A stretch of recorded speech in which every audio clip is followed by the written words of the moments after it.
Welcome to this week's Thoughtful Thursday. And this week I wanted to talk about a topic that I think is really important. And this is a video that's going to pull together a bunch of different ideas that we will cover in more detail on the vlog in different places, some we already have as well, which is this question around what stops people healing. One of the kind of driving questions people often come with when they come to Optimal Health Clinic is why did I get ill? Like, why did I get sick in the first place?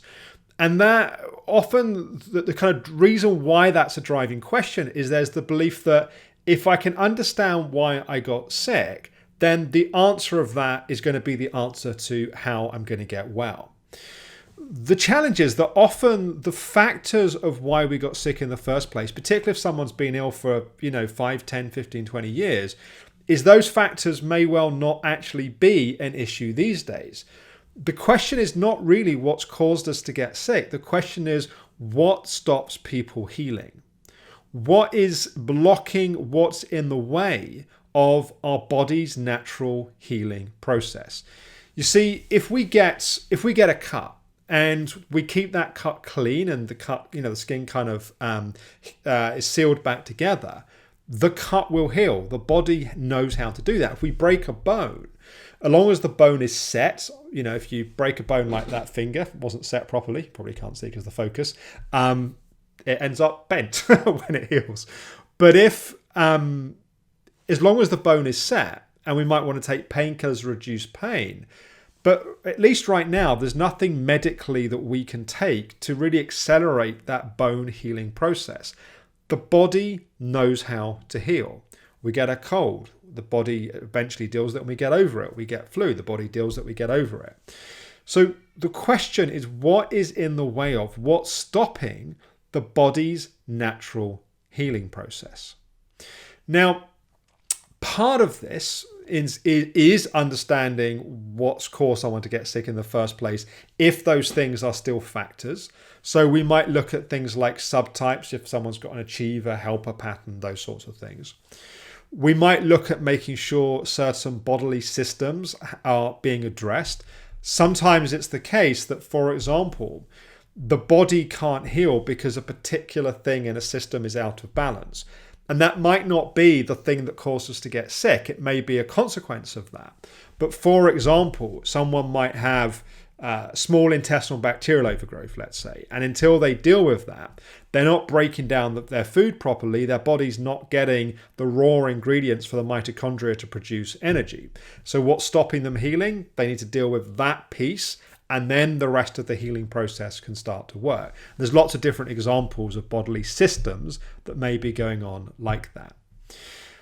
But the thing that I want to emphasize in this video is the state that our nervous system is in. One of the biggest blocks to the healing process is the body being in a consistent state of nervous system arousal. When we're in a state of stress, all of our energy, all of our resources is going to deal with an immediate threat. And it's a little bit like back in caveman times, that maybe there's a saber-toothed tiger that's chasing us. In that moment, digesting the woolly mammoth we ate for lunch, or making love to our loved one, or being kind of comfortable and kind of warm in our body. These things are not physiological priorities. Right now, we could be getting eaten by a saber-toothed tiger. So we shut down a whole bunch of bodily systems. We shut down things like digestion. That's why under extreme stress, we get constipated or diarrhea. System is a bit crude, but the system locks. It either squirts out what's in there or it kind of holds onto it. That's why things like under stress, people have problems with sexual performance and that sort of thing. Body's not designed to have sex under extreme threat. It's why sleep, lots of things that under stress, the body's not designed for those things to function. So for the body to heal, we need to be in a healing state. I cannot emphasize enough how important this is. So many of the things that we do as part of the Optimal Health Clinic approach for example, on the nutrition or functional medicine side, for them to be effective, the body needs to be receptive.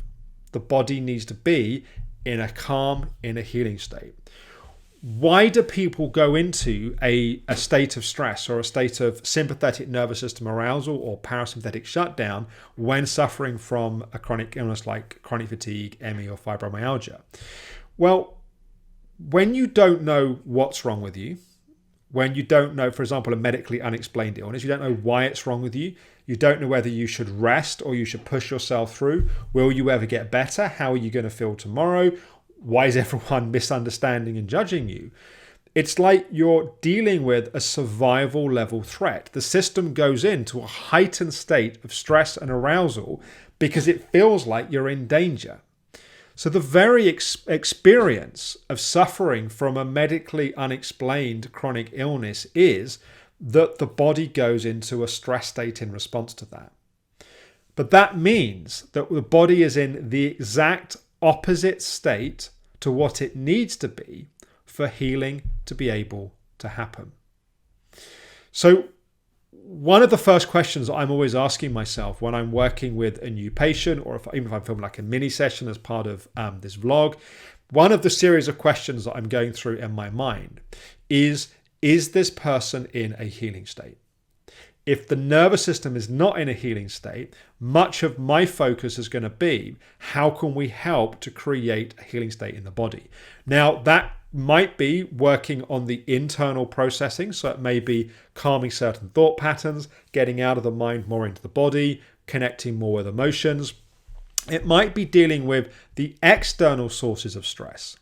Classic example, you could be using all the right tools to calm your system down, but you're in such an achiever pattern that you're always pushing beyond the edges of how much you're able to do.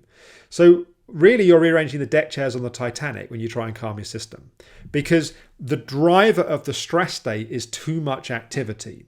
And the stress state is just partly the reaction to that.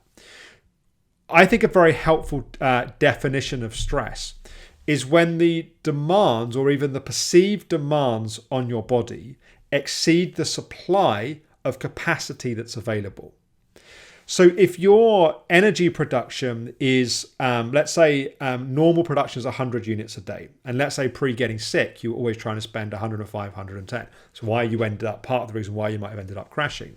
Let's say now your energy production is down at 60 units, but you're still trying to spend 65. Now your argument's going to be, Alex, I've gone from 105, 110 down to 65. I've massively reduced what I'm doing in my life.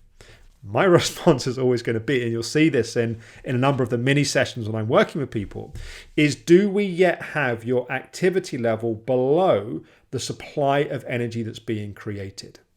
If we don't, your body is in stress. You're having to use stress hormones to compensate for the lack of normal energy that you would be using. Because by the way, when we run out of normal energy, or kind of mitochondrial produced energy, we go to stress hormones to compensate. It's where we get the kind of tired and wired state. So what stops people healing? Not being in a healing state. You cannot be in a healing state because of all the patterns and how the suffering from medically unexplained illness and all the anxiety and the uncertainty that goes with that. But you can also not be in a healing state because you're always trying to stretch how much you're doing. And that is really not well served by a lot of medical advice around these conditions.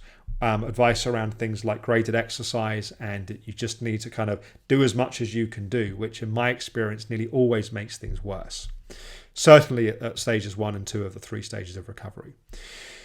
So the question really to ask yourself is my body in a healing state? If not, how much of that is to do with the internal patterns that are running? How much activity you're doing? This is before we even get into all the other things that could be causing a stress state, external factors, family situations, work situations, financial stresses. There's lots of other, obviously, variables that can impact this as well. But the two particularly that I want to draw your attention to is your internal patterns and the activity levels of what you're doing. Because I think understanding that is going to help you understand more about kind of my thesis, in a sense, of working with people and kind of some of the stuff that I'm then doing with people in the mini sessions.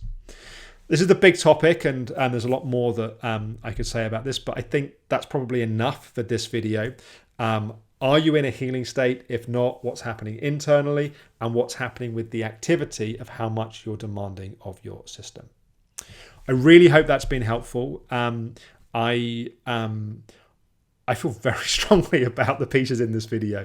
I think that when they're not in place, people get so frustrated with all the great stuff that they're doing not really being effective. And getting this in place is, from my perspective, critical. Tomorrow, it's Feel Good Friday. And for tomorrow's video, we're going to have a golden oldie. This is one from the old Secrets Recovery lives we used to do.